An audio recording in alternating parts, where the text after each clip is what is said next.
Good afternoon, everyone. Thank you for taking the time out on such short notice to join our discussion today on the Liberation Day tariffs we all got handed a week ago. So joining me on my panel today is Duane Newman, partner at EY, Professor Lawrence Edwards from UCT, Professor Clive Vinti, a trade law teacher at Wits University.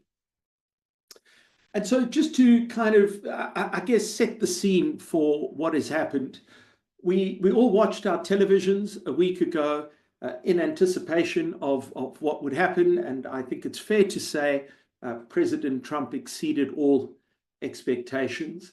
And so the world now faces a significant increase in its tariffs for goods moving into the US. Before we dive into the discussion, I'm going to just throw some data up on the screen so we just get some sense of how big the problem is. Just if anyone has any questions, please type them into the question box, or at the end of the debate, we'll take questions. Please note there are journalists in the meeting, so if you want to say anything that you'd be scared to have arrive in the newspapers tomorrow, then please be cautious. If you want to have any separate meetings with any of us, contact us at the end of this, and we will make sure that happens. Good. All right. So let's just begin all of this with a sense of what exactly is, how big is our trade deficit with the US? We know that's the start of the problem. And so in 2024, in Rand terms, the US imported about 61.5 trillion Rand. That's a lot. Of that, about 0.44% came from South Africa. That's about 157 billion, give or take, out of South Africa. And that's about 8% of our exports. So let's just think about that for a minute. US important in our lives. We are considerably less important in their lives. Although, as we'll discuss a bit later, there are certain products that they absolutely really do need to get from South Africa. If we look at what we import out of the US, so you'll see the US exports roughly half as much as they import. But even here, we're a very, very small part of their export basket. So about 0.29% of their exports, and that amounts to somewhere around 120 billion Rand, about 9% of our total imports. So again, far more dependent on the US than they are on us.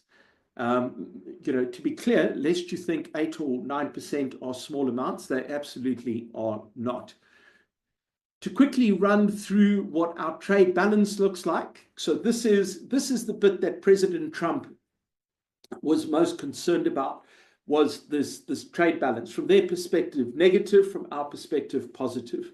If you look at the chart on the screen, the dark bars at the top are our exports. The light bars at the bottom are our imports, and the orange line gives the balance. And so from our perspective, we've exported a little bit more. It's not a huge amount more, a little bit more to the US than what we import from them. And then on the back of this last week, President Trump then announced that he was going to impose these duties. We're going to get to how that calculation was done. That's an important issue here. But he then announced the following, and this is basically the global position at the moment.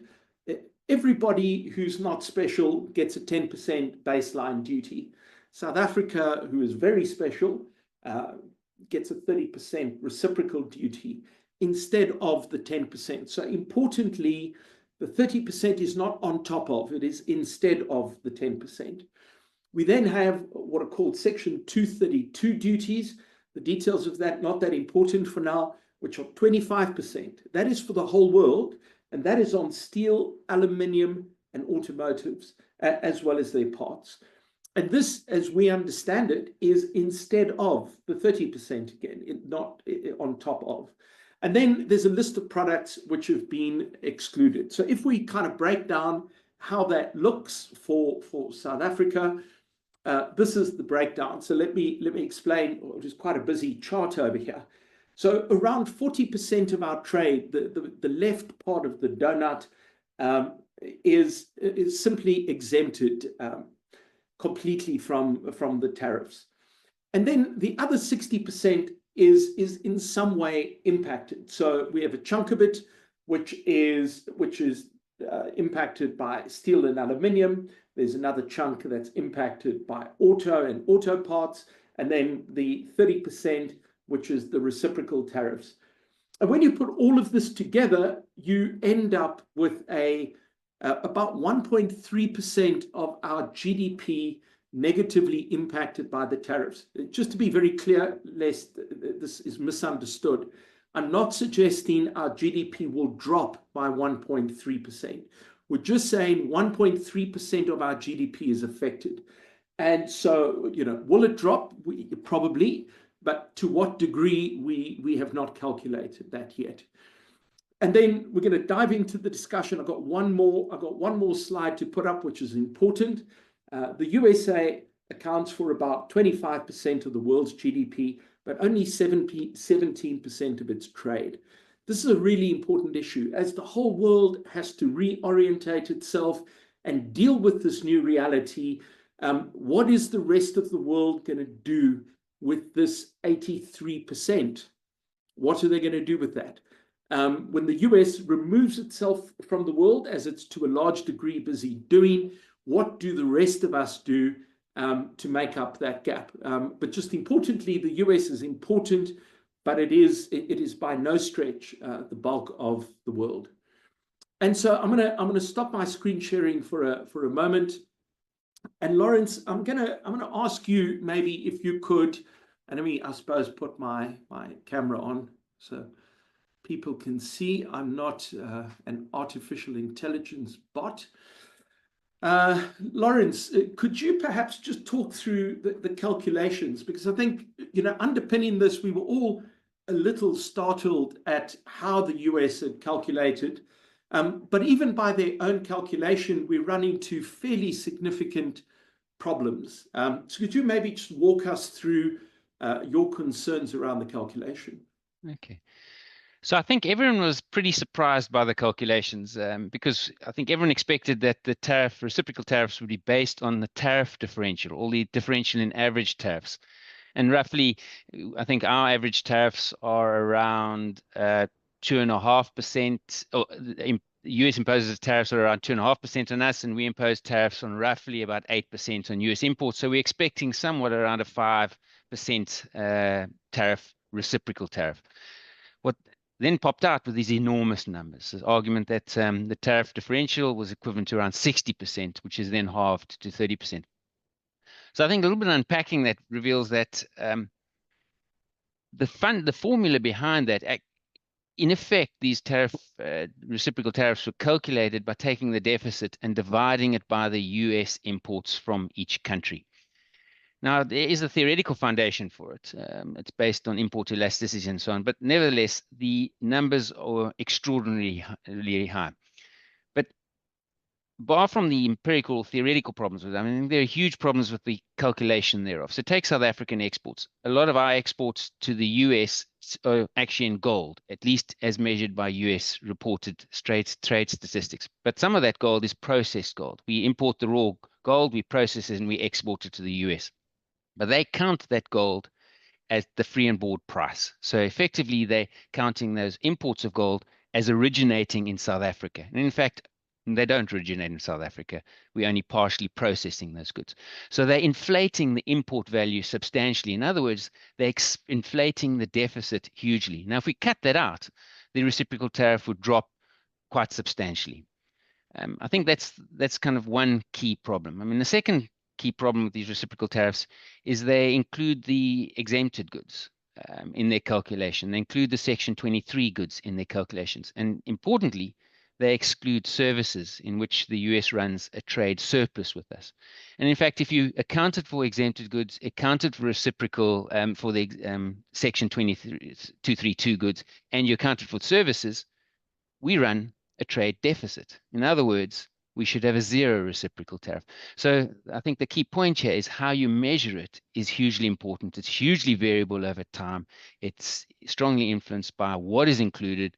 And some of these choices seem somewhat arbitrary. And I bet this applies to all other countries as well. So these are, I think, some of the key problems, I would say, with the measure. Yeah, so I mean, the services one is obviously a big issue because the US is an enormous exporter of services. But President Trump, by my reading of things, appears to not attach terribly much value to services trade for purposes of the tariff, at least. No, absolutely. I mean, so it's not counted in at all. But I think there's I sense there's an additional issue here, is they also don't account for repatriated profits associated with purchases of foreign IP, US IP, which match, and also dealing with issues. And when we purchase the iPhone, for example, much of the US accumulates large markups on the basis of all imported iPhones and products and so on. So we don't capture some of those aspects as well. So not just services trade, but I think the repatriation of profits associated with US goods and US IP and so on. So I think it's a bigger issue than just the services. We also should probably look at the capital account issue, which we don't account for as well. Clive, just to turn to you for a moment. Can you give us a sense of the legal position here? I mean, is, in your view, what President Trump is doing legal? Do you see any issues that might pose a problem legally? Oh, you're muted, Clive. Yes. No, I started with the video and didn't look at actually didn't think about the audio. So here's really legally speaking. So legally speaking, what should happen is that when you enter the WTO, you lock in the tariff. So the tariff obviously being the tax on the good based on its importation. So when you enter the WTO, is you lock in the maximum rate that you should impose on the good, right? And that is called the bound rate. Now, the bound rate is different from the rate of duty that you impose on the ground, which is the applied rate. So what the United States is saying here is when the countries enter the WTO and the United States locked itself on a lower bound rate, and then the other countries locked themselves at a higher bound rate. So they gave themselves more policy space to be able to increase the duties between the applied and the maximum, which is the bound rate. So the United States says there was a wrong assumption when it entered the WTO and with the rest of the countries that, in fact, over time, these countries would lower the bound rate, right? They'd lower the bound rate to a lower amount so that then the reciprocation would be better.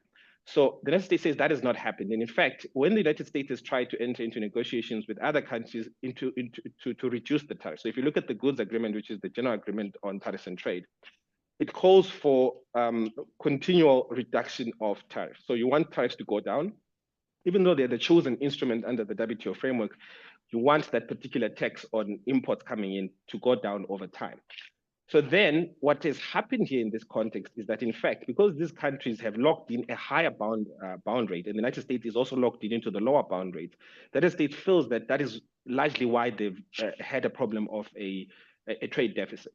So legally speaking, the United States says, listen, even if we were to increase our tariffs to the maximum, which is the bound rate, it wouldn't solve the problem, because the problem that they have is that essentially they're arguing that there's deindustrialization that has happened as a consequence of these tariffs. So the United States says, listen, you guys are not reciprocating in this context. When we try and enter into tariff negotiations, you refuse. When you try and enter into these negotiations, either at a multilateral level or at a plurilateral level, it's not happening. So the United States then needs a different instrument to be able to address the problem. So what you then do is, if you cannot increase if your bound rate is low, as the United States has in terms of its products, the instruments that you would have typically would be a safeguard measure. It would allow you to exceed the bound rate, right? So you'd be able to impose a duty that is higher than the bound rate. If you don't want to use that particular instrument, you still have exceptions within the goods agreement. For example, You've got the general exceptions in Article 20. You've also got the national security exception. So when you read now the executive order that came out on the 2nd of April, the United States makes a case that, in fact, the consistent budget, the trade deficits that they have, the consistent non-reciprocation of the tariffs has resulted in America's industrial capacity being hollowed out. So they say over time, our industrial capacity has been hollowed out. This is manifested in the United States defense capabilities being eroded. It says it doesn't actually have the necessary arms and ammunition to be able to defend itself, not only at home, but abroad.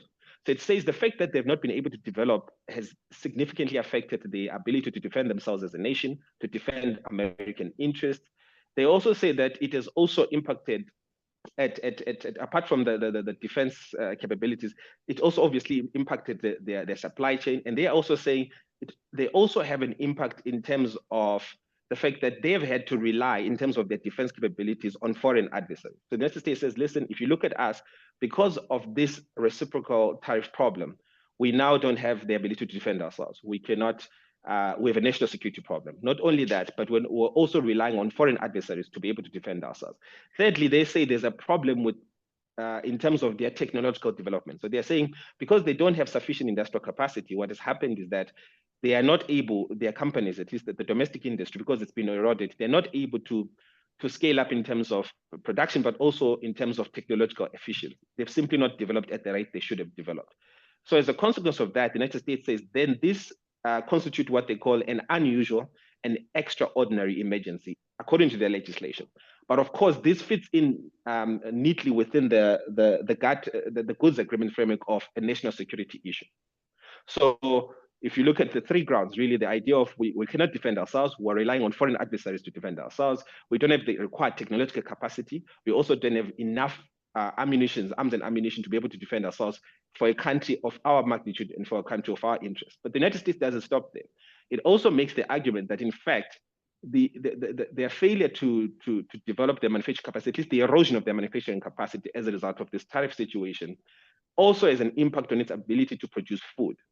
And in the United States, they have declared food and agriculture as critical infrastructural sectors.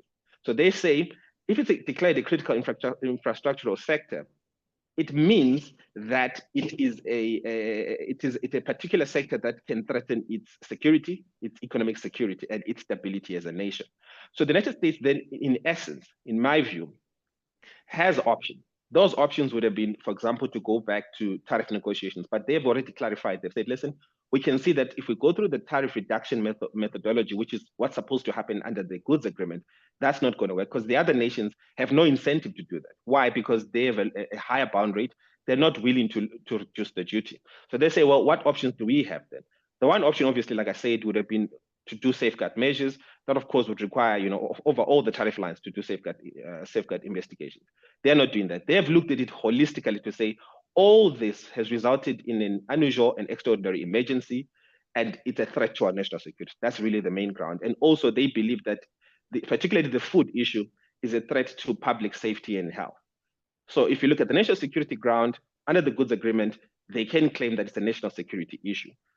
Secondly, they can also claim that the issue of public health and safety, in the sense that the industrial capacity being eroded constitutes a threat to public health and safety. Then in that instance, they could claim under the general exception that these are measures taken with the idea that they need to protect public health, right? Public life and health. So the United States does have, I think, in my view, decent legal grounds to make an argument. I think there's a case to be made that indeed the erosion of their domestic manufacturing capacity is a threat to their national security because it clearly impacts their defense and military capacity. So now, if you look at the requirements then for national security within the goods agreement, so if the United States claims, listen, there's a threat to national security because we have lost our industrial capacity. Why? Because of this situation of tariffs. If you look at the relevant ground in the goods agreement that deals with that issue, what would the United States have to prove? They would have to prove that there is a threat. So they have to prove that the one that fits nicely with the United States is to prove that there's an emergency in international relations. What emergency is that? It has to be either there's a threat to your population, one, a threat to your territory, or there is a threat of general instability. So the national security clause in the goods agreement of the WTO covers both a threat to your defense and military interests, but also a threat to your public law and order. So in this instance, apart from making that claim, they'll then have to go and prove that the measure itself is one that is necessary. And I think that's where the big fight is going to be. I think they could make an argument conceivably that there's a threat to their national security. And the way the goods agreement works, it says that there is deference to the country itself. So the country that claims that there's a national security issue, we defer to their assessment of that this constitutes a national security issue. We are not in a better position to make that assessment. Only that country can make that assessment. They know their situation better. So I think they could prove that there's a national security issue. The challenge would be, is the measure necessary? And I think that's where the big fight is, because, and on that, there isn't sufficient clarity with the current jurisprudence, at least the current case law that has gone through the WTO, because it's not a measure that has been used that much. I think there's about 3 cases so far that have gone through the WTO system that deal with this issue. And really one particular one that speaks directly to it, right, which concerned Russia and the Ukraine. So the key aspect there is the necessity requirement. Is this measure necessary?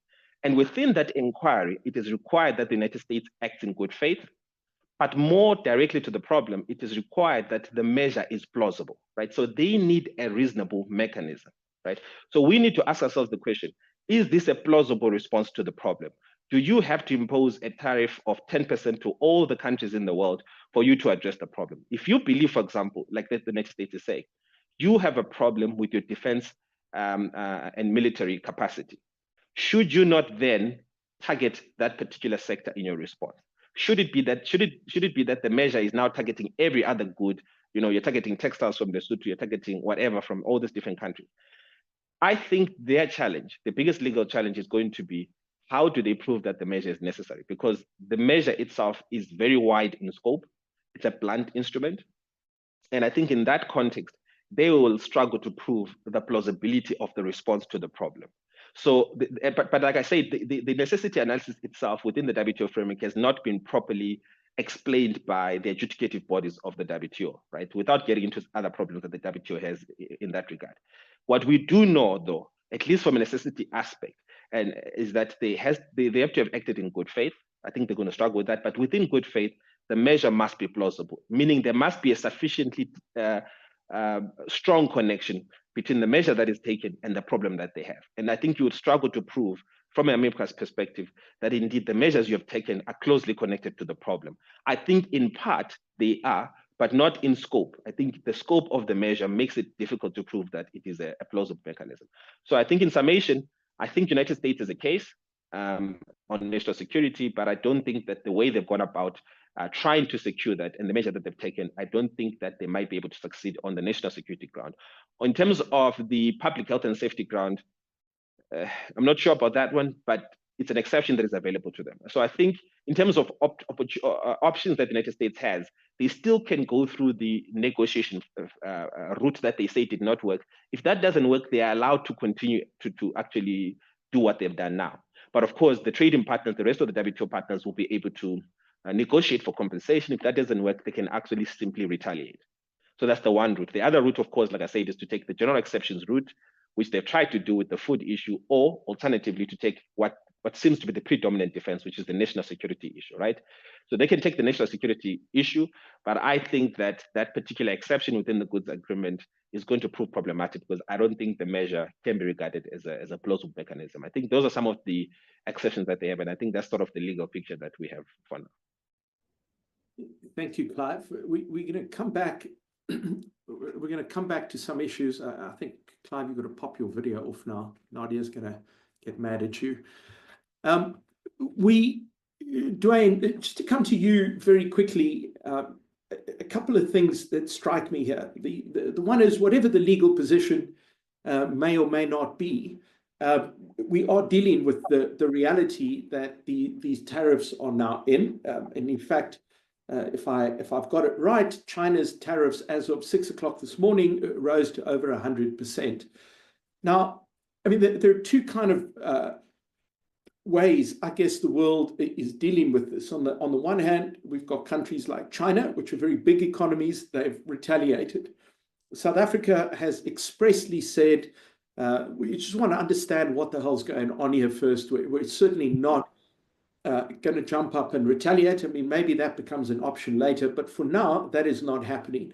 Well, what is your take on the impact on our economy, the sectors impacted, and what is your take on how both government and impacted businesses should deal with this?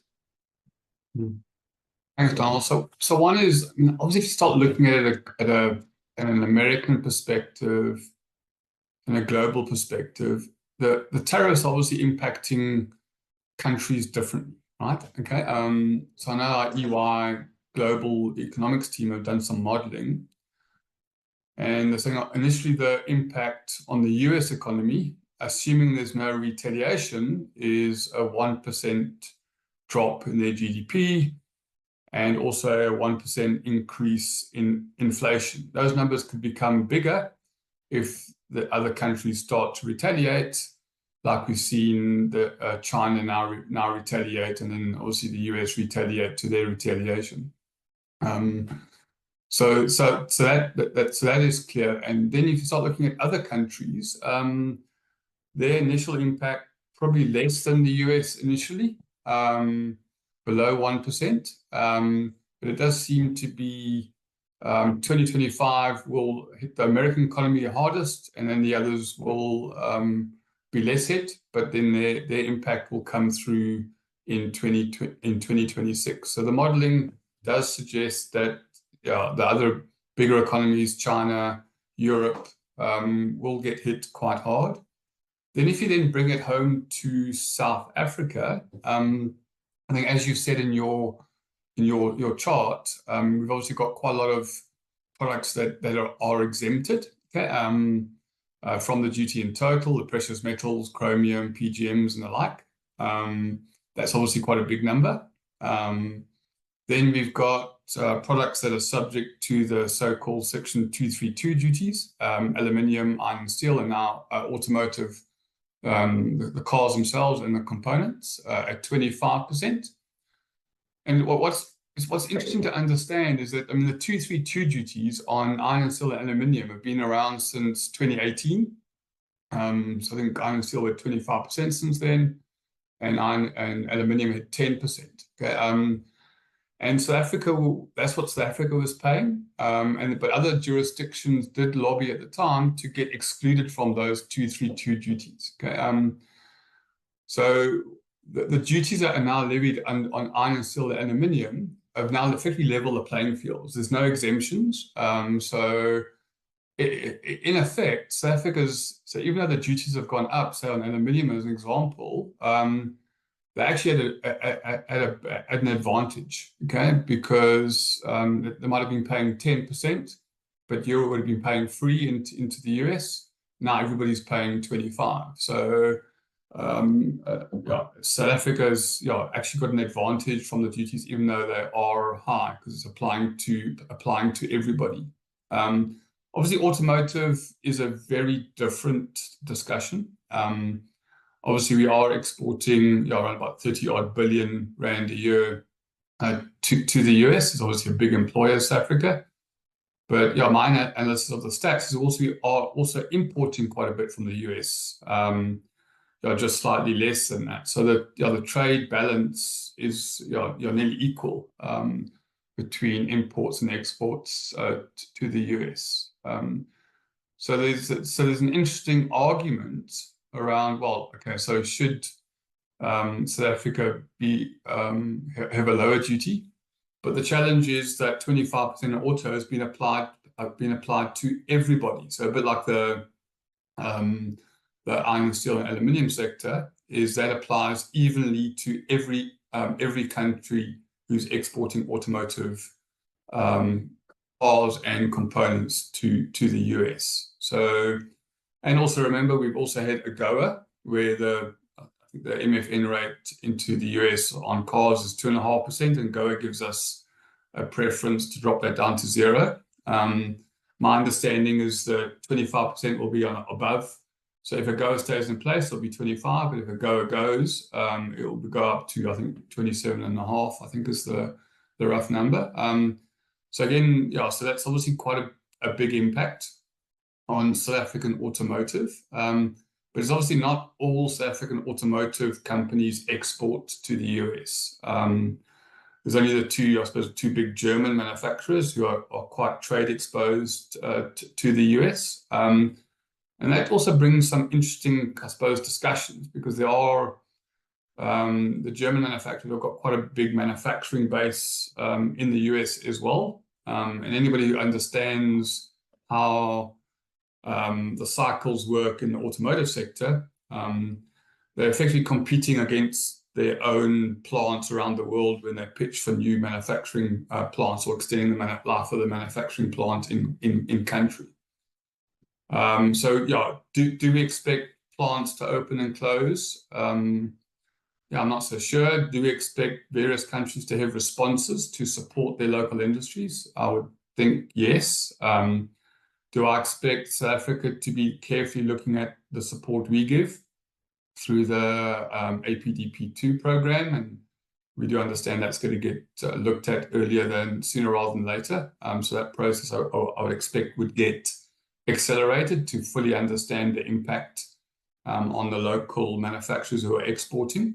And also, I suppose it's also thinking about how you split the discussion between the cars and the components, and there's probably going to be quite a big different impact on both, because obviously the components are going into cars into the US, which get manufactured in the US. So is there an argument for some kind of reduction on the components, but not the cars? So it's going to be interesting to see how that unfolds.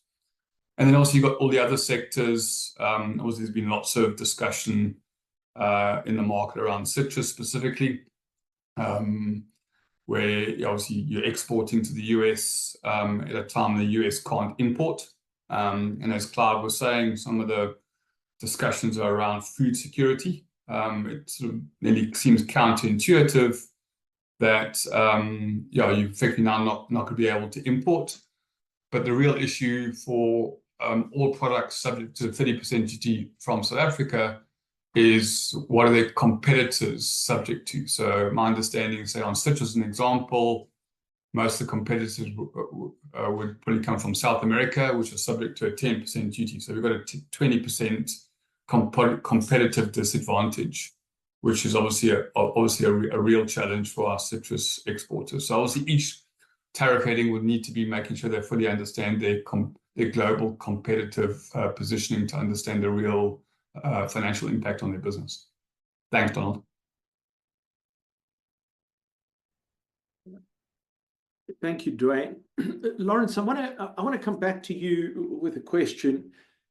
So the US has obviously imports a massive variety of products, not just from South Africa, but elsewhere around the world as well. Some of the products, perhaps they can simply increase production. So maybe there's a BMW factory in the US, maybe they can pick that up. But for some products, doing that is either very difficult and in some cases just impossible, which makes me think, at least on some products, we should be seeing prices going up and consumption dropping.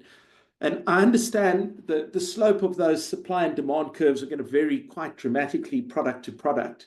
But the US is a very big economy. So the theory that Mr. Trump seems to have is that where required, companies will simply eat the price. In other words, they'll drop their price to make up for it. So that's kind of the one half of my question is, what do you think happens from that perspective at the aggregate? Do you think prices rise and consumption drops in the US? And if that happens, the US is basically the world's biggest consumer. So what happens when US consumption begins dropping? Because factories don't simply disappear. I've got to think in a country like South Africa with a fairly open economy, there's at least a non-trivial risk of some of that surplus now finding its way into markets like South Africa, disrupting our very own manufacturing sector. Do you have any comments on that, perhaps? So there's quite a lot of work being done on trying to think through the implications of the tariffs through the pass-through to domestic prices. And in fact, the Trump administration has assumed that I think the pass-through is around 0.07% or something. So they essentially are arguing that the tariffs will have very little pass-through effect to domestic consumer prices. But empirically, the evidence of the first round of Trump tariffs in 2018-19, the data suggests that actually a lot of those tariffs raise the domestic price. In fact, there's almost full pass-through of the tariffs to the domestic prices. In other words, the US consumers are paying for the tariff. And I think that this is important because one of the arguments Trump has been making for imposing tariffs is that he wants to collect revenues. And secondly, that the foreign suppliers will pay for the tariff through reduced prices. Now, that is therefore contested. And I think the empirical evidence suggests that in many cases, the US consumers will pay for the tariff. The foreign suppliers are not going to absorb much of the tariff increases. It's hard to know because this set of tariff increases are much more extensive than the 2018-19 round. But I think it's going to depend. I think it also is going to depend on how dependent the foreign supply is to the US market. If the US market is the primary source of demand for a country's products, those suppliers are going to be more exposed to the tariff and in effect are going to face probably more likely to absorb the tariff increase through lowering their prices. But those suppliers that have a more diversified market and are able to redirect their goods to other markets are less likely to absorb the tariffs and lower prices. They're more likely to shift their goods to alternative destinations. And that, I think, links to your second point there. Well, let me close off on the first one. I think why it's critically important on the pass-through of the tariffs to domestic consumers in the US is that really will drive the outcomes for the US economy and particularly for US consumers. The more that these prices feed into, these tariffs feed into US prices, the higher the US inflation may be, the harder the impact will be on US consumers. And particularly US consumers that are relatively poor, because those consumers disproportionately spend their money on goods, and the goods are being targeted by the tariffs. So they're likely to be quite large distributional effects across households, with the relatively poor households disproportionately negatively affected, I think, from these price increases and so on. But coming back to the point about what the implication is for other countries like South Africa, if suppliers divert their goods, I think, away from the US market to alternative markets, we could see, I think, many dimensions. Dynamics. One is South African exporters are going to expect to see greater competition in their export markets as well. So within Africa, it's an important market for our manufactured goods. We may start to see more Chinese goods in those markets as we're competing increasingly with Chinese suppliers that are redirecting the goods into the African market and so on. So we could see competitive effects in our export markets. I think from the domestic side, though, is we might also see increased competition in our domestic markets as those goods are reorientated towards supplying the South African market. And we've already seen there's excess supply in steel production, but this could now happen across many other products. And then that's going to pose, I think, quite difficult choices and implications for our tariff setting body, ITAC, for example, and how you deal with potentially excessive competition in the domestic market. What instruments are you doing? Do we need to implement safeguards, etc., ourselves to deal with excessive import competition as in response to the redirection of foreign exports and so on? So I think it's a pretty complicated picture. I think we're going to see a combination of all these things. But to conclude, I don't believe the argument made that on aggregate, foreign suppliers are going to absorb the tariff increases. I think the US consumers are going to pay, and the US firms using foreign inputs are going to pay in terms of higher prices. And I think this is going to have quite severe adverse effects for the US economy, as well as the rest of the globe. Thank you, Lawrence. Maybe just a comment or two from myself, and then we will open the floor to questions and observations. A couple of things strike me here. The one is that the US has an outsized role in the world, not just economically, but from a security perspective. You think of NATO, you've got essentially the US as the anchor tenant of NATO. global shipping is largely secured by the US. If the US withdraws from that, which is certainly the indications are there that they want to at least reduce that exposure, then the cost implications for the rest of the world become quite significant to move things around. So in this period of reorientation, I think there's a lot of unsettling stuff that will happen. Something I've been thinking about a lot. I wrote a piece recently on the role of the dollar as the world's reserve currency. And the more I think about the situation, I come up with this conclusion that Trump has probably done more to de-dollarize a week ago than almost anything anyone else has done. And that has implications, interestingly, for global trade, because we don't have an obvious replacement for the dollar. It has interesting implications for the US debt situation, which is quite dependent on being able to borrow at low costs. And so, there's, in some ways, if Trump solves, which he certainly could do, if he solves for his concern on a trade deficit, the solution to that is probably a much smaller US economy. It's not obvious to me how the US gets to borrow at low prices and has the world use the dollar as the reserve currency, but also doesn't want to import anything from the world.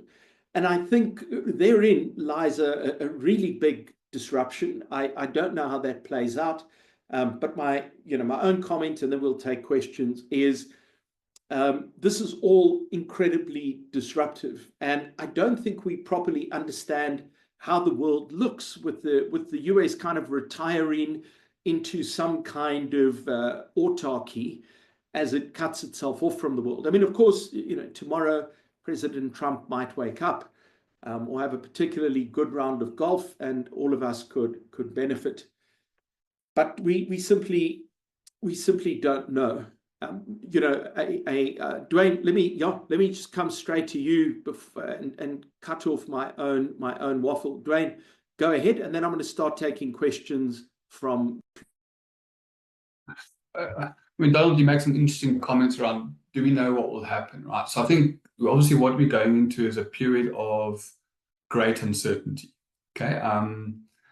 And I think, a lot of the discussions and papers I've seen come out of the EY colleagues is that, when there's uncertainty, people go into nearly a resilience building phase. So they pull back from things, okay? At a consumer level, what do? Saying, I'm not sure I've got a job. So they stop spending. So the spending slows down. Also, there's a risk that business also holds back in a wait and see. We're not 100% sure how long the tariffs will be there. So does that then delay business decisions? Do they go into some kind of cash preservation mode because they're not 100% sure on what will happen? So I think we can probably predict there will be some kind of resilience building by business as we carry on through this period of uncertainty. I think that is well noted. I think we have a synonym for what you're referring to. We call it a recession when everyone sits on their money and doesn't spend anything. So, I certainly think we're at risk of the world moving into a recession if this just continues as it is. But yeah, that's the comments done from my panel, almost done. Lawrence, with his EY colored hand, has been raised. Lawrence, yes.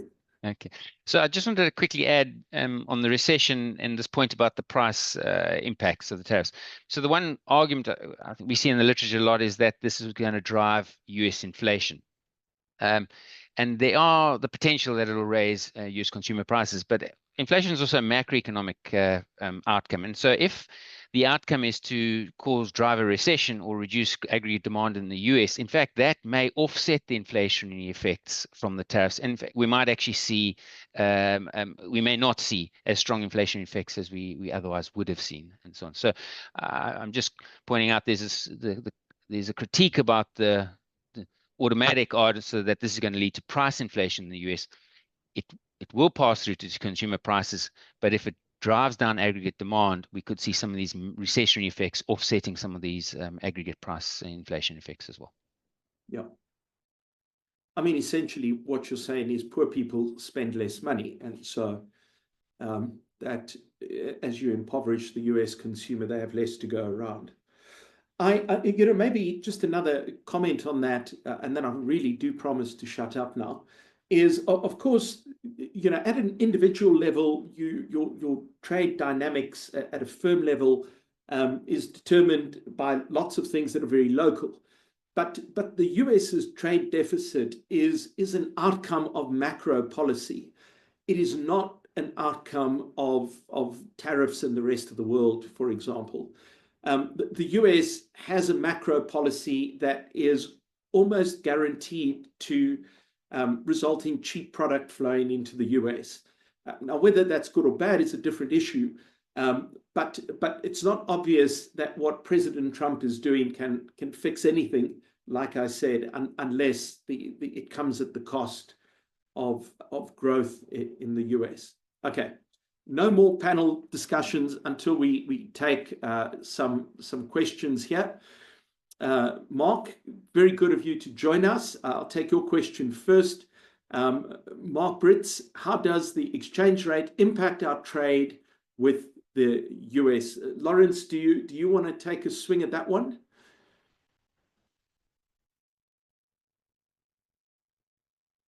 This is the exchange rate. Yes. How does the exchange rate impact our trade with the US? Well, I mean, theoretically, the thoughts are that if we have a depreciation of the currency with respect to the US, it either allows us to sell our goods into the US at a lower price. If we rand price, in effect, our dollar price will fall by the depreciation, increasing the demand for our particular goods. In fact, when I look at the exchange rate data and pricing behavior of firms, it's not clear that we pass on depreciations. Our exporters pass on the depreciations to the foreign consumers. For many of these commodity goods, the world price is set. In effect, what the depreciation then does is raises the profitability of domestic supply. So in rand terms, the rand price increases, and this increases the profitability of supply. And so that's on the export side. I think that's a key driver of our export response to the depreciation. And that's a real depreciation. So this is a depreciation that's not offset by increasing domestic prices and wages. And so we see the demand response in that front and the export response on that front. I think it's primarily supply driven rather than foreign demand driven. I mean, on the import side, obviously, the depreciation raises the cost of the imported good, and then the consumers shift away from importing that good, maybe towards domestic goods, and so on. So we'd expect a contraction of imports from the economy. And so I suppose from the US side, we would expect a similar story. I think the critical issue in the US, and Donald, you were talking about this, is given that the US is the reserve currency, it's not clear the adjustment to a deficit. For example, in a normal economy, we run a large deficit, we're going to expect to see a depreciation of the currency and thereby exports rising, imports declining to offset the deficit. That natural kind of mechanism of adjustment doesn't apply so well in the US because I think it has this reserve currency, and in effect, this can drive the persistence in the deficit over time. So the US currency doesn't depreciate with this large deficit, so we don't get these natural adjustment processes on the trade balance through the exchange rate mechanism.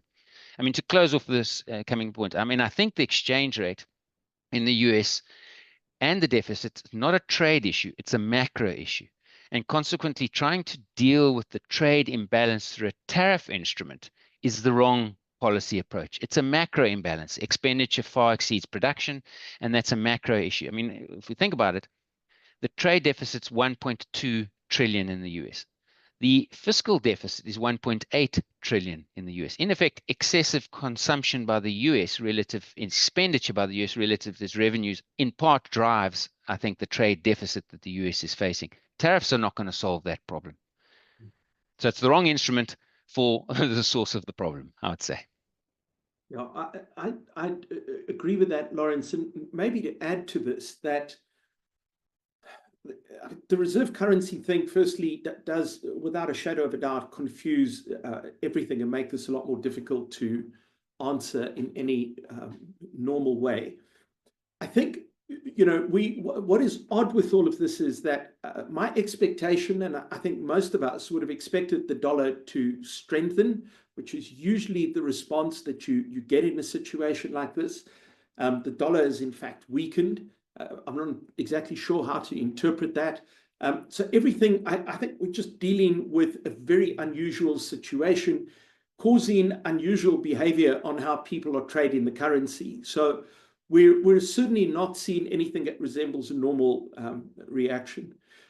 Kevin, I'm going to answer your question directly. Would these tariffs be a bigger incentive for BRICS to stop or decrease trading in the US? Well, I think you have to be really careful to think of BRICS as a unit, because it doesn't function as a unit in any way at all. So you've got China in there, and China has taken a very aggressive stance towards the US imposing these tariffs. Not every country in BRICS is responding in the same way. And BRICS doesn't have a cohesive mechanism to coordinate. So, you know, there's no agreement between BRICS countries, for example. And so you should perhaps think of BRICS, probably the best approximation, which is not great, would be something like the G20. So there's no ability to operate as a unit. It's not like a customs union, for example. So no, I don't think BRICS has an answer to any of this as a unit. Each country will respond in however they choose. Donovan, I'm going to come back to your question in a minute. I just want to take something a little bit unrelated to exchange rates for a minute. Duane, directed to you. Do we think South African government will impose reciprocal duties at any point? South Africa would not have the same leverage power as China to do this. What is your take on that? And is it a good idea for us to do that? Well, I mean, to be honest, I don't think South Africa's got the same kind of leverage power that China has. So we can see that China's obviously responding. I don't think it would be wise for the South African government to do the same. But I think it is important, though, that we do understand the impact on our sectors. And I think there probably is a benefit to some kind of first mover advantage. I think Trump has said, and his advisors have said, okay, we're open for negotiations. So I think, yeah, my recommendation to the South African government, and actually to business as well, is to be getting to the US sooner rather than later. But yeah, the initial position would be, don't respond with any reciprocal tariffs, because I think that would have a completely negative response, as we've seen already what the US has responded to the Chinese response. Also, Minister Tau has openly stated that certainly at the moment, there is no intention to retaliate, and that really we need to get to the bottom of what America wants so we properly understand that. But I don't think in the foreseeable future, retaliation is on the cards. There are politicians, excuse me, Gwede Mantashe comes to mind, who has said we should retaliate, but I don't believe there's a reasonable prospect of that happening. Connected to this, I suppose that's answered. We've had a few questions on retaliation. No, I don't see that happening, and I definitely don't see any tariffs raised in that way being redirected internally for infrastructure and manufacturing. Just to maybe explain an important issue, the way this works in South Africa, we have something called our national revenue account, and all taxes go into one account. We don't have a concept of sort of earmarking certain taxes for certain things. So all the money goes into a big pot, and then Treasury distribute that money according to the budget. So there isn't an ability to earmark. It's not the question, but I mention it anyways. Duane, I'm going to just throw this at you again, and then we'll move to some of the others. Going off Duane's point about SA silver exports to the US, is there any silver lining for SA's exports to the US in this global trade war? Could any other sector goods benefit from what is happening at the moment? That's from Nyla. Yeah, I suppose interesting question. So one is, yeah, so what we clearly see that there are certain products which are exempted. Okay, so I think exemptions mean those have got an advantage. Okay, and clearly the US, I think, needs those products, whether it's precious metals, chromium, rhodium, etc. So I think those sectors have got an advantage. So I think one is making sure that we fully understand the full exemption list, and are there other advantages? So should we be scaling up our exports to the US because of that advantage? Yeah, interesting question. So it'd be an interesting question to pose to the mining industry. Or I suppose also as well, is that an opportunity for that sector who have got strong exports to be thinking about investments in the US, okay, strengthening their base in the US at the same time. So I think some interesting discussions, but I think the mining industry is probably the ones that have got the best advantage at this point. And also, as I said, the aluminium sector and the iron and steel sector, that sector is now, I suppose, the playing fields have been leveled. So again, so there could be an opportunity for them to be exporting more to the US, even though the high duties, everybody else is paying the same duty into the US. So if there's demand in the US for those products, that's, I think, something they need to be investigating really carefully.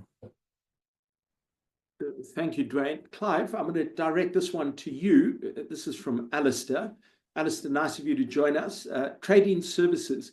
Presently, we have the WTO moratorium on customs duties applied to electronic transactions, however that is defined. One, is that affected by Trump's tariffs?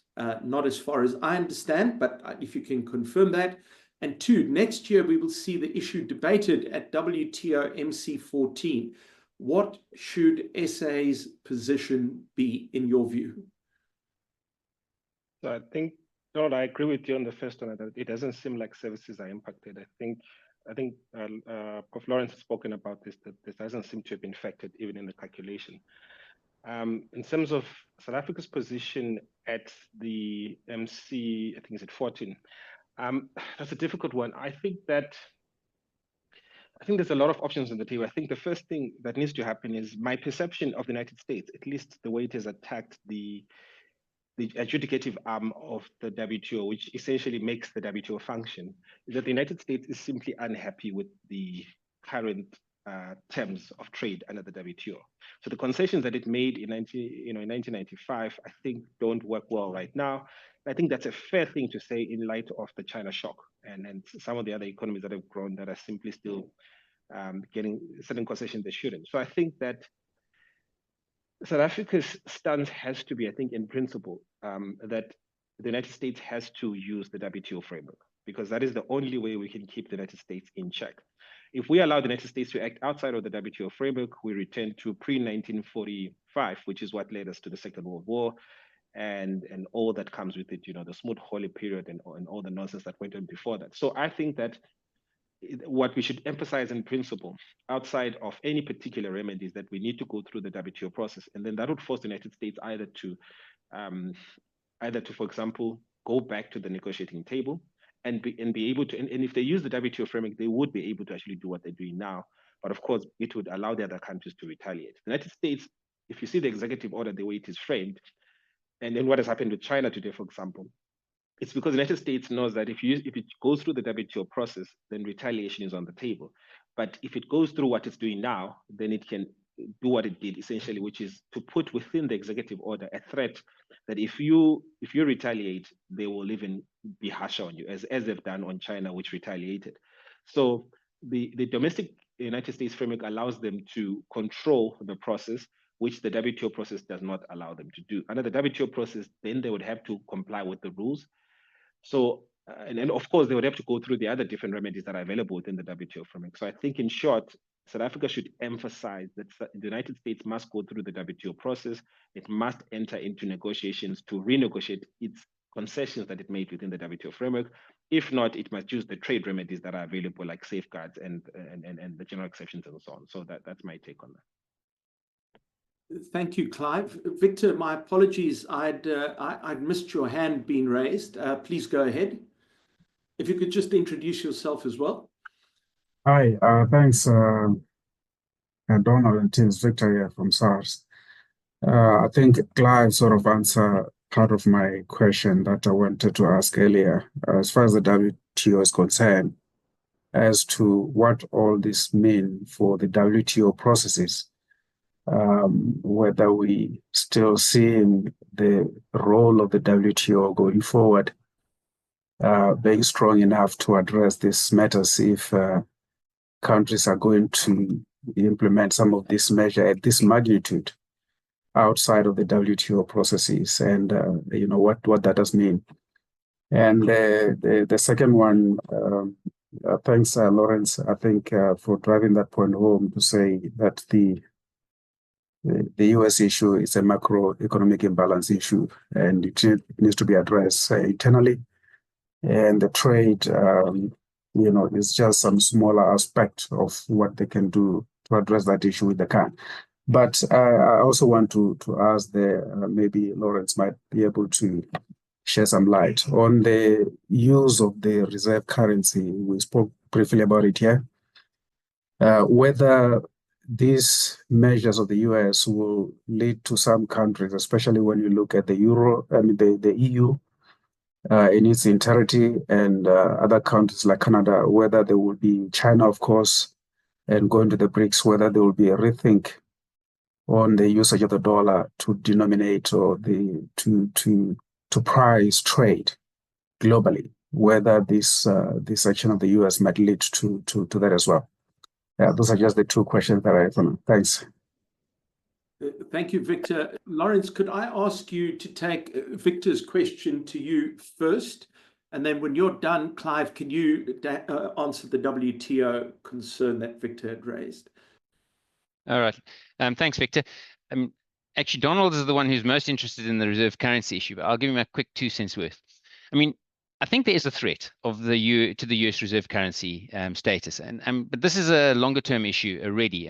The fact that the US is using its reserve currency status as a strategic weapon in terms of sanctions, etc., against countries that it's like against Russia, etc., I think has already in part undermined or encouraged a shift in consideration around moving away from the US as a reserve currency.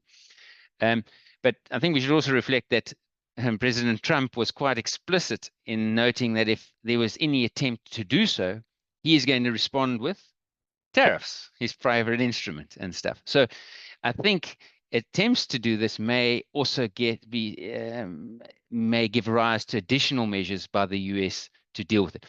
My general sense is it probably will contribute to a move away from solely relying on the US currency as the main reserve currency. This trend is happening.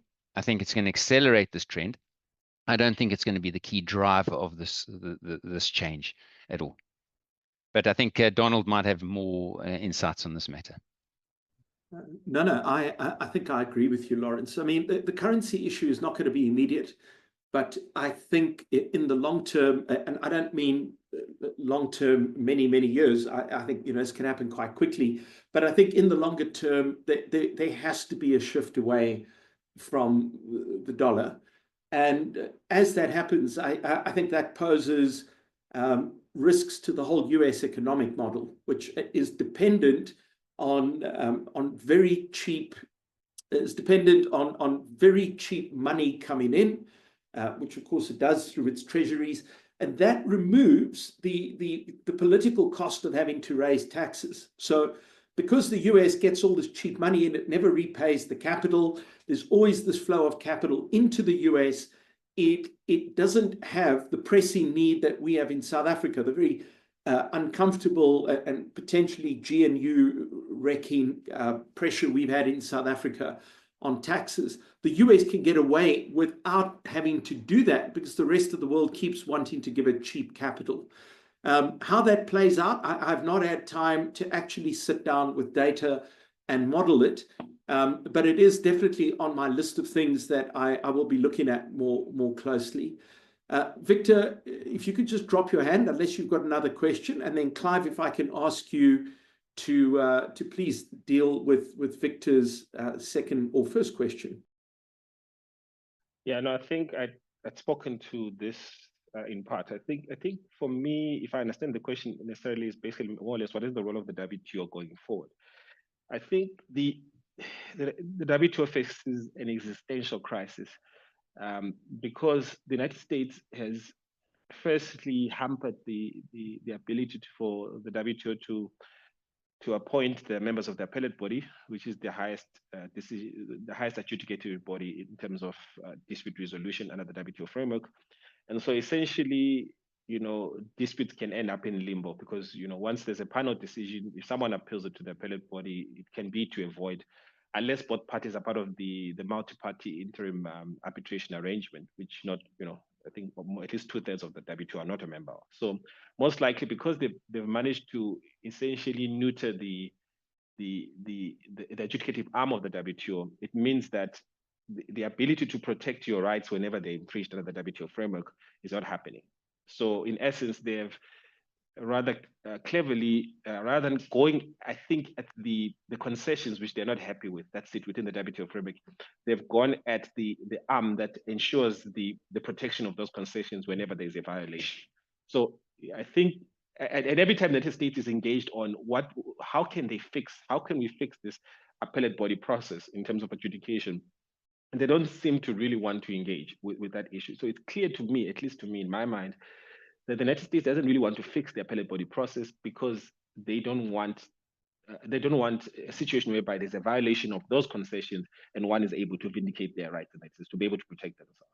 So I think going forward, like I said earlier on, the idea should be that everyone should bring back the United States to the table. And I think you see that with China, you see that with the EU, you see that even with South Africa, with the EU and so on, that they've taken the matter to consultations before the WTO because they know that the rules-based system that sits within the WTO is at threat. And I think that without the United States coming to the table at the WTO and engaging with those processes, even at a consultative level, which is part of the dispute resolution process, the WTO would have a significant problem.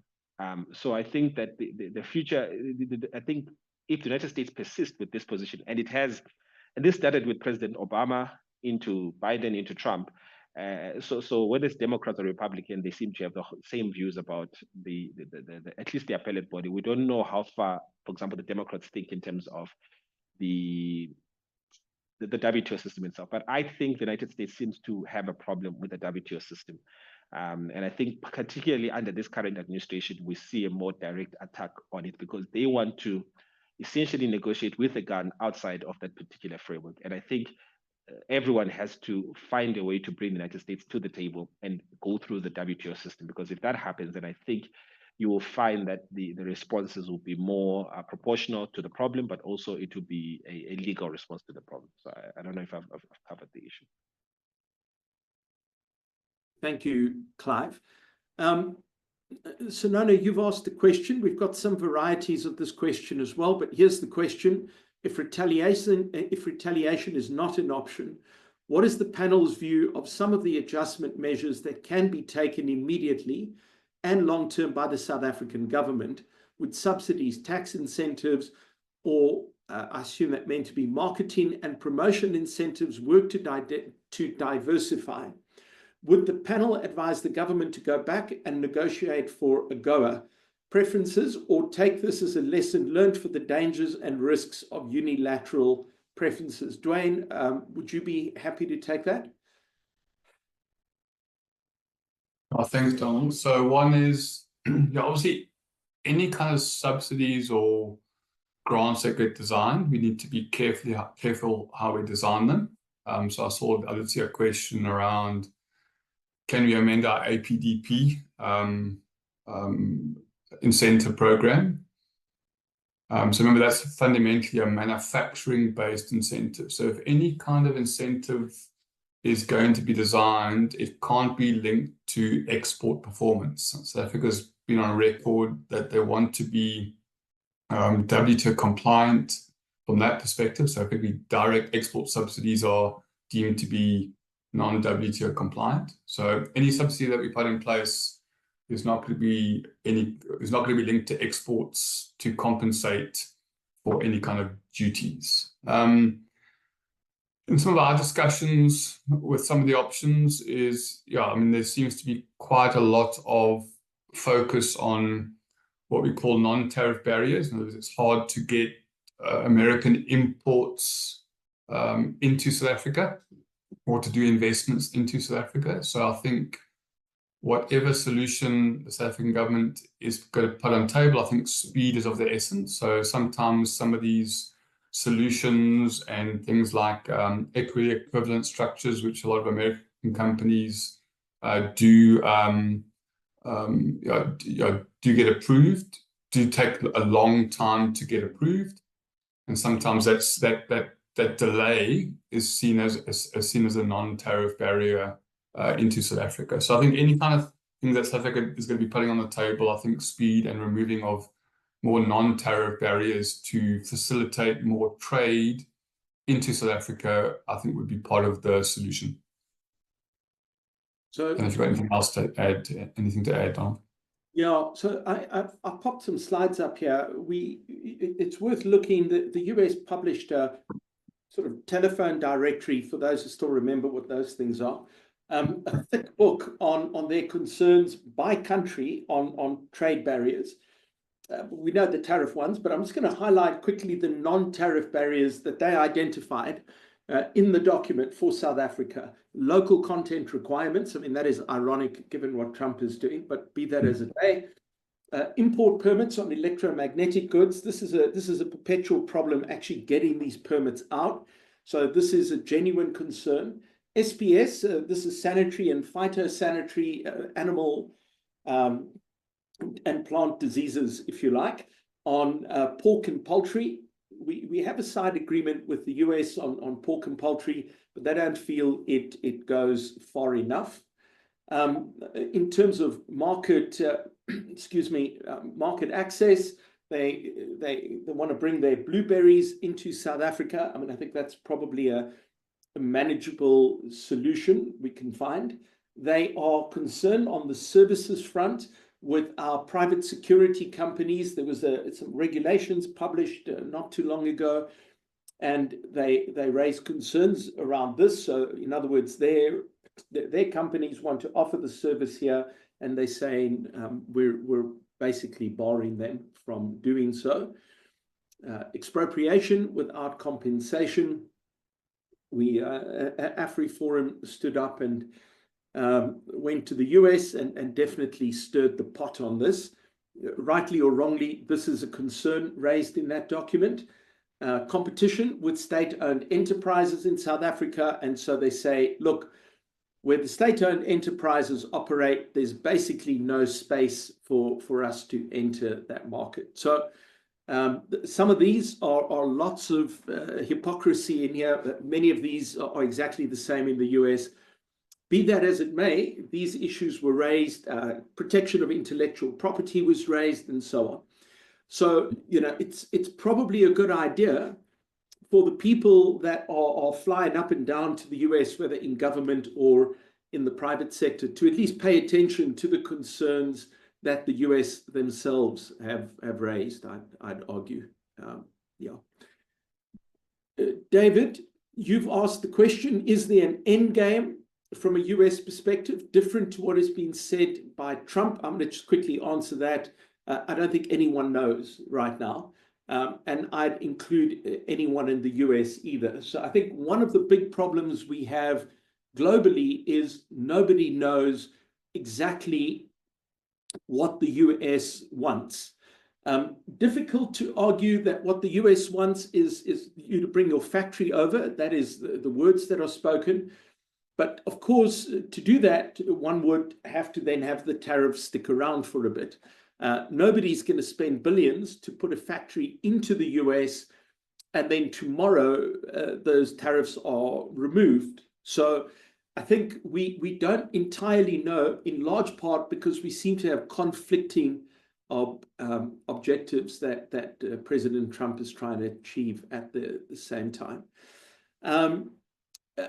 Does the panel see an increased likelihood of dumping of products by other countries in SA to counteract high tariffs from the US, including from China, who now faces over 100% tariff? I think, yes, that is something Lawrence mentioned earlier.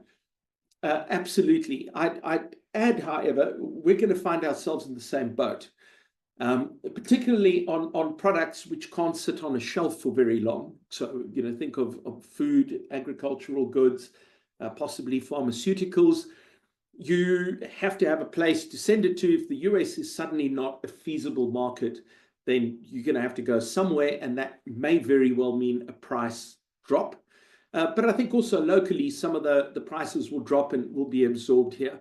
But yes, I think overall, as the world readjusts, we have to see an increased likelihood, at least, of that happening. Wow. Donovan, I'm going to throw your question to Lawrence because this is exactly what he does. Lawrence, do you want to give us a dollar rand forecast? If you wouldn't mind. If I could predict that, I wouldn't be a humble, underpaid academic.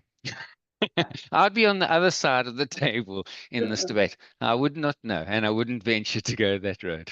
I think anyone who predicts it is lying. I don't think there's any way to predict this.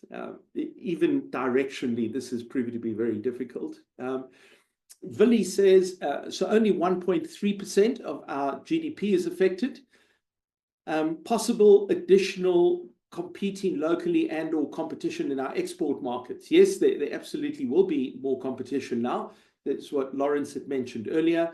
The direct impact, not terrible then. Well, we don't entirely know how bad it is. What we do know is it affects 1-point-something% of our GDP. To be clear, that doesn't mean our GDP declines by 1.3%. And so part of that is just baked into how the GDP calculation works. If you reduce the exports and the production of cars, you also reduce the imports that go in. So there's an offsetting effect. But it is serious. I mean, it is a substantial market. I don't necessarily think it takes us off the map, but yeah. Lawrence, do you want to add your comments to that? Yeah. So to me, I think one of the big issue and the big concern is what happens to the global growth. I think the direct trade effects are probably small in relative to GDP, just given the counting point that you raise here. But if global growth slows by 1 percentage point or 2 percentage points or whatever, I think that would have a much bigger effect on the economy, because the entire economy would in that context be affected, both through exports, but also through imports and investment, etc. So to me, that's the key concern. And so the effect could be big from that perspective. While we've got you here, Lawrence, Robert asks, again, if you could give a prediction here. If these tariffs redirect a portion of supply from US to Africa and South Africa, paired with the increased competition that we may face from China, can you make any assumptions on the change in domestic prices on the products facing tariffs? No, I think the firms will know much better than me on that front. But so I can't predict on that. I mean, clearly, increased pressure abroad in terms of accessing markets is going to place price pressure on domestic firms supplying into those markets. So we can see domestic firms lowering their margins in order to retain and keep market access in those markets. Again, from the import side, I can see as domestic import competing firms doing the same in response to increased import pressure from abroad into the South African market. So I think there will be issues of price pressure. But I want to link that, I think, to the point that Sonona was raising. I mean, what would your strategy be? Well, I mean, earlier work, I think one in relation to Africa, one is to think about fast tracking the adoption of the African continental free trade area. I mean, so what's holding that at this point are many issues, but one of which are the rules of origin relating to vehicles and relating to clothing and textiles. And there's a failure to come to agreement or consensus within the AfCFTA or African continent around those issues. So I think South Africa can play a much more proactive role in trying to resolve those issues and get the AfCFTA working, because that would provide South Africa with a preference margin into the rest of Africa beyond the SADC region as well. And so that would be one strategy to try and offset some of the increased competitive effects that it may face, at least within Africa. Again, I think one may also want to think about how do you lock in yourself into new markets through trade agreements. So really actively thinking about this external dimension of our trade policy in the longer term of how do we lock in market access. There's a danger of relying entirely on unilateral preferences, as was raised around AGOA. And so I think there's still hope for sort of multilateral agreements on a smaller regional integration process program that we could work towards, and in a way, therefore, try and protect ourselves in those markets through preference margins and so on. So I think price pressures will be there. The question is, what is the longer term response that the state should try and drive? I would argue they need to be much more proactive about driving market access through agreements, trade agreements, etc., than is currently been the case. Well, while I've got you here, Lawrence, if you could answer Mark's question, does the SARB maintain interest rate parity between US and SA to attract US investment or not?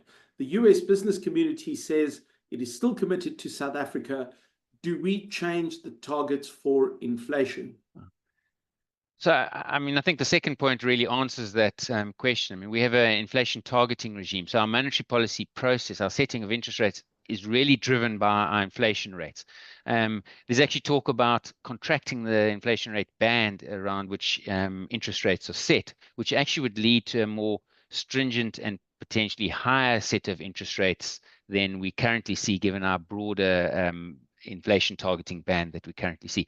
So the target isn't about interest rate parity at all. It doesn't target the exchange rate anymore, which used to be a long time ago. It was considered. Now it's much more strongly just focusing on inflation.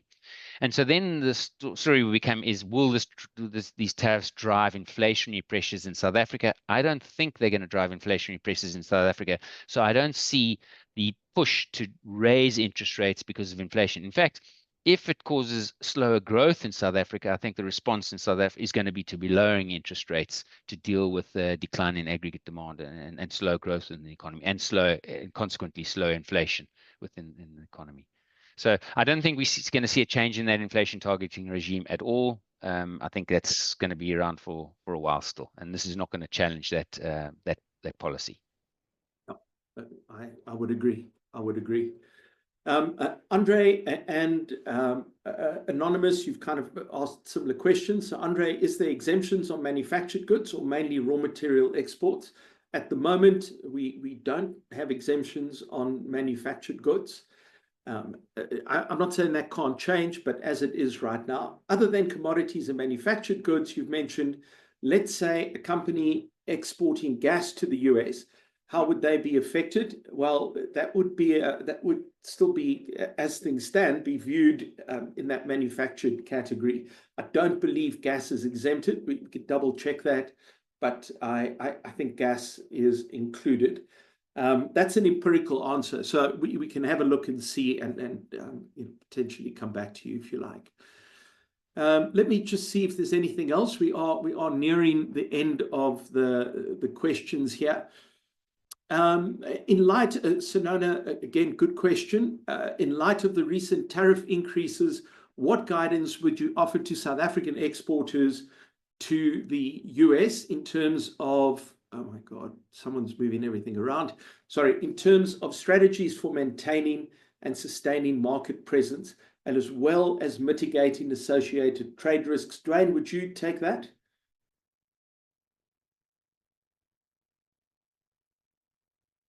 Yeah, so I mean, I suppose one is, you need to make sure you fully understand what's in the three buckets. Okay, so what's subject to the 232 duties, so the 25% iron, steel, aluminium, and cars. What's subject to 0, okay, which is excluded, and what's subject to 30. That's all, as Donald was saying, empirical. So one, make sure you understand your tariff heading of your product, understand what's in and out. And then once you understand that, you then obviously need to make sure you fully understand your competitive positioning. Okay, so like the example we gave earlier around citrus, so subject to 30, but the competing countries are subject to 10. So we had a 20% disadvantage. So again, it's making sure you fully understand your competitive positioning globally. And then I think you'll be in a much better position to understand, yeah, can you protect your local market, or can you adjust your prices to deal with the duty? And also I assume it's like with most things in life, talking to your customers would be a really good start, right? You've got customers in the US who are buying the stuff. They'll might be much closer to the action around, okay, so can we absorb it? What's the impact going to be on our margins? And yeah, have they got alternative supply as well? So I think, yeah, talking to customers in the US is going to be a big part of the solution here. Yeah, absolutely. Clive, I want to direct one or two questions to you. The first is, can the WTO neutralize this tariff war? I mean, I guess everyone wants this thing to calm down a little bit. And then I want to combine that with Alistair's question, which is around de minimis. So Trump has removed the de minimis in the US, which, by the way, is consequential. So the US de minimis, if I'm not mistaken, was $800 or $900. But the consequence of removing de minimis means you have to have much more work that customs has to do for each package that comes through. We've done the same thing in South Africa, but what is your take on the de minimis issues? And in South Africa, we've got a much lower de minimis threshold. What is your take on what we could do, for example, with low value exports to the US? So packages, etc. What happens when we send small packages to the US now that de minimis has disappeared and suddenly the goods are going to be subject to tariffs? Do you have any thoughts? Donald, is that directed at me on the de minimis issue? Yeah, well, let's start with the WTO. If you're uncomfortable with de minimis, I'll tackle that. Yeah, no, I think I'll leave that one to you. Can the WTO do anything about it? I think the answer is yes and no. Yes, in the sense that what China has done to bring it to the WTO framework would then compel, if the consultations don't work between China and the United States, then China could simply just make a request for a panel to be set up, which is an ad hoc body. So the first adjudicative body under the WTO is the panel, which is a quasi-judicial body, which would then be constituted. And of course, in that instance, the United States cannot refuse to go to a panel matter, because that would be essentially an adjudicative body of the WTO. The reason why they cannot is because the jurisdiction of the panel is compulsory. So if your trading partner like China says, I have a dispute with you, they've negotiated, they've tried to consult and it has not worked, they are allowed to then launch litigation proceedings, and they will then call for a panel to be set up, to be established. And then in that instance, the United States would have to participate in those panel proceedings. If the United States, of course, then loses, that's where the problem arises. That's where the no part comes in, because there is supposed to be an appellate body that would be an appeal body for any legal conclusions and findings that you're not happy with. So if you're not happy with the legal findings of the panel and the conclusions it has reached, you can then appeal that decision to the appellate body. The problem is the United States has essentially killed off the appellate body by blocking appointment of members to the appellate body. So the appellate body members sit for 4-year periods at a time, can be renewed once, but essentially what has happened is that it's no longer core-rate, because for each sitting, each division, as it is called, would require 3 members. And the appellate body is not correct. So what then would then happen is that the matter would then, since there's no appellate body to hear the matter, it would be in limbo. The Europeans and other trading partners have set up the multi-party interim arbitration arrangement, which essentially replaces the role of the appellate body. The problem with that is that you have to consent to its jurisdiction. So you have to sign up to that, what we call the MPA, right? That's the abbreviation, for it to exist as an appellate body to the final decision that has been arrived at. So in simple terms, yes, the WTO would only work in the instance that China tries to consult the United States within a period of time. If that is not resolved through consultations, then they would go on to request a panel to be established. It would adjudicate on the legality of these tariffs that the United States has set up. If the panel rules in favor of China, the United States simply has to appeal to the appellate body, which doesn't function right now. then the only opportunity that is available to China would be then to use the MPR process. The problem with the MPR process is that both parties would have to be members of that MPR process, which obviously is not. So then obviously the issue remains unresolved. So yeah, I think the other alternatives, of course, I think would be internal responses from China. But I think from the WTO perspective, either you bring the United States to the table and you consult with them, or you launch litigation proceedings, or you try and have a renegotiation of the concessions that all the countries have done. But of course, the United States, as it is said, countries simply have not been willing to get that done. So I think at first blush, those are sort of the options that the World Trade Organization has at the present moment.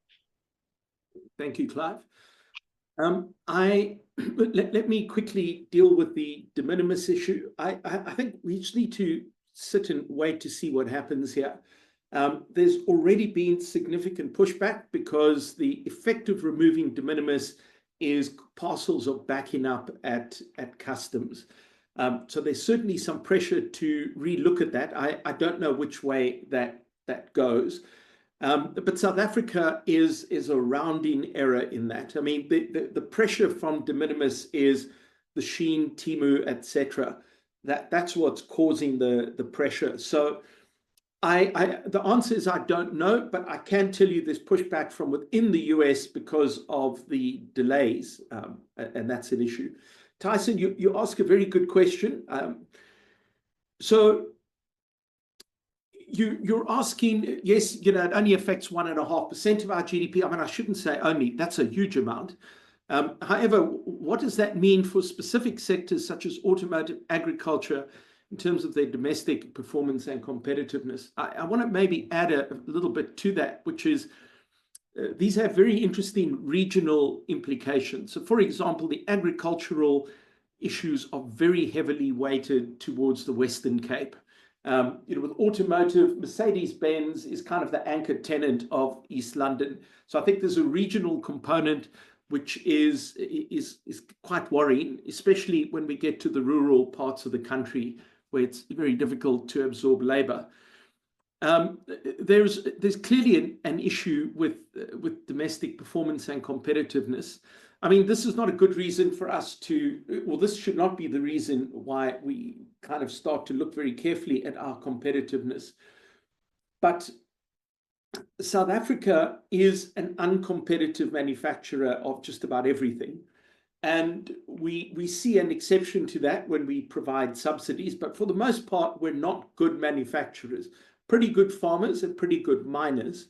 And that is an issue that has to be addressed. That's going to really start to come to the fore with what the US is doing. But absolutely, I think our automotive and agricultural sectors are going to feel some pain. With agriculture, what is interesting is we're essentially not in competition with US agricultural business. We're in competition with other Southern Hemisphere businesses. So Peru, Chile, Brazil, etc. And so I think what will happen with a lot of agricultural product, if they don't reverse their position, is we may see our product replaced by, let's say, I don't know, grapefruit out of Chile. But the grapefruit out of Chile that would have gone somewhere else, we may be able to step into some of those markets. It's not as simple as I've just stated, because there are SPS rules, because people want to make sure that some pathogen doesn't enter their country. But in principle, for some of those products, we could shift. I think for automotive, that might prove to be a little bit more difficult. But certainly for some products, I think we've got mechanisms we absolutely could still use to reduce that impact somewhat. Alistair, to your question, will we apply anti-dumping measures? The answer is I don't know. The South African clothing industry has been incredibly reluctant to bring anti-dumping cases against China. And I would suspect, without that, we don't do work for them, but I would suspect a big part of the problem is we're huge importers of clothing out of China. There's no way for us to specifically target the companies like Temu and Shein with an action. And so my guess would be, because of this dependence on importing out of China, we're reluctant to take an action which could have unintended consequences. And then we've got Anonymous here. Are there prospects to apply for a tariff exemption for certain products? If so, what is the process, criteria? Is this a government-to-government exercise, or can a sector approach the US government directly? Duane, do you want to take that?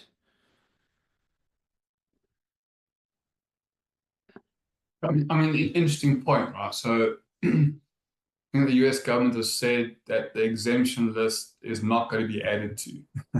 Okay, that doesn't mean that I think it won't be, okay, but that's, I think, the current position. I mean, I think it is important for businesses and industries to get together and making sure that their voices are heard. There's also some view that we should be having some strong business delegations going over to Washington to make sure that the voice is strong and it's not only a government voice. I'm sure the government might disagree with that position. But I think the more voices we've got going over to the US to state the position at a sector level, I think the better position we'll be in to get any kind of exemptions if they are going to be on the table. I completely agree. I mean, I think, Duane, to an earlier point you made, moving quickly is really, really important here. You know, I don't know how long the queue is. I think they've now said something like 70 countries have approached. We don't want to be number 120 in the queue. So I think moving with speed is important. Governments are notorious for not moving quickly. So, you know, I think the sectors that are heavily impacted need to, you know, put people on a plane to fly over there and get into the queue and start a conversation. Absolutely agree.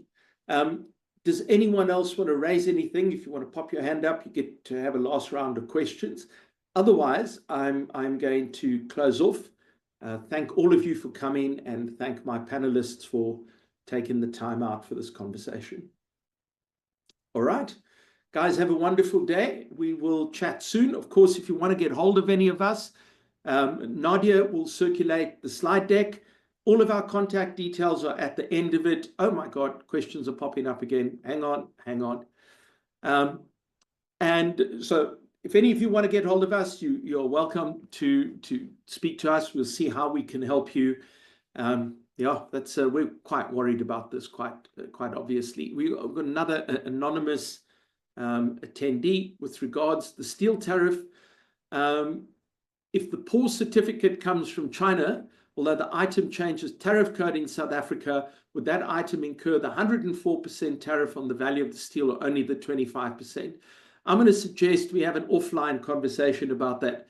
I am incredibly reluctant to give advice live on what the rule of origin issue would be around that. I'd prefer not to answer such a specific question here. If you get hold of us, one of us will be able to help you. Shelby, how nice to see you here again. This time, I assume, joining out of the US. Wonderful, guys. I think we've wrapped up. Have a good day, everyone.